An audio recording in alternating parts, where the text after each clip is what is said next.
हरे कृष्णा। गुरुदेव महाराज के जय। जगत गुरु श्रील प्रभुपाद की जय। तो आज चर्चा करेंगे भगवान कृष्ण के जो 16 गुण हैं, उन गुणों में से 5वें गुण की 4 गुणों जो है वो मैंने आप लोगों को बताए। अब 5वां गुण है। 5वां गुण क्या है? जिसको बोला गया है भूतम।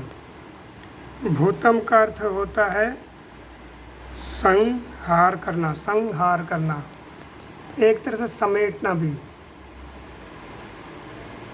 जैसे हम कोई वस्तु को समेटते हैं, कुछ सामग्री को समेटते हैं, तो भगवान सृष्टि के आदि मध्य और अंत हैं, और सृष्टि के पालन करने वाले, सृष्टि को बनाने वाले, सृष्टि का नाश करने वाले भी वही हैं। तो जो 5वां गुण है भूतम, उसका एक अर्थ है संहार। तो संहार का अर्थ क्या होता है? सामूहिक रूप से नाश करने वाला, नाश या ध्वंस करने वाला या विध्वंस करने वाला। तो जब भगवान की इच्छा होती है, सृष्टि बनाते हैं, उसका पालन करते हैं, और जब वो देखते हैं कि अब कोई आवश्यकता नहीं है, तो उस वस्तु का, इस सृष्टि का वो संहार करते हैं, नाश कर देते हैं।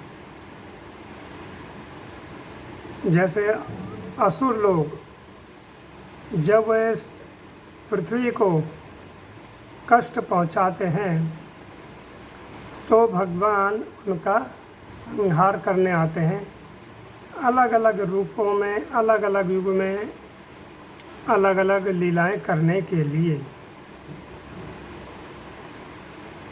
तो जैसे 3 प्रकार की प्रलय है।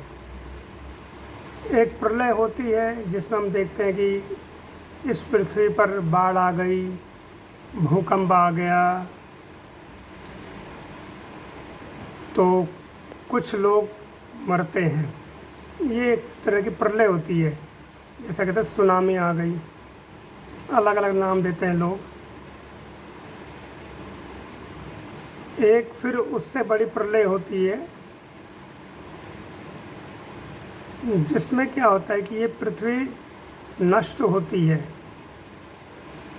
जैसे कि पृथ्वी का एक समय हो जाता है, तो पृथ्वी का नाश होता है, संहार होता है। और महाप्रलय होती है जो तीसरी, उसमें क्या होता है, ब्रह्मा, स्वर्ग आदि, ब्रह्मलोक, स्वर्ग आदि जो लोक हैं, इनका भी नाश हो जाता है। तो ये होती है महाप्रलय। शिव जी और माँ दुर्गा,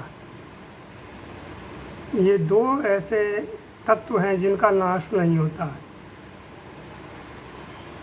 ब्रह्मा जी, इंद्र आदि का नाश हो जाता है, फिर नए ब्रह्मा बनते हैं, नए इंद्र बनते हैं, पृथ्वी का निर्माण होता है। तो संहार का अर्थ क्या है कि नाश करने वाला है। जैसे एक कंपनी कोई वस्तु बनाती है तो उसका एक समय होता है, इसको हम एक्सपायरी डेट बोलते हैं। तो उसी तरह से इस पृथ्वी की भी एक एक्सपायरी डेट होती है, जो भगवान ने निर्धारित करी हुई है। जब वो तिथि पूर्ण हो जाती है, तो भगवान फिर उसका नाश कर देते हैं। तो ये भगवान कृष्ण का एक गुण है, जिसका नाम है संहार या भूतम। हरे कृष्णा।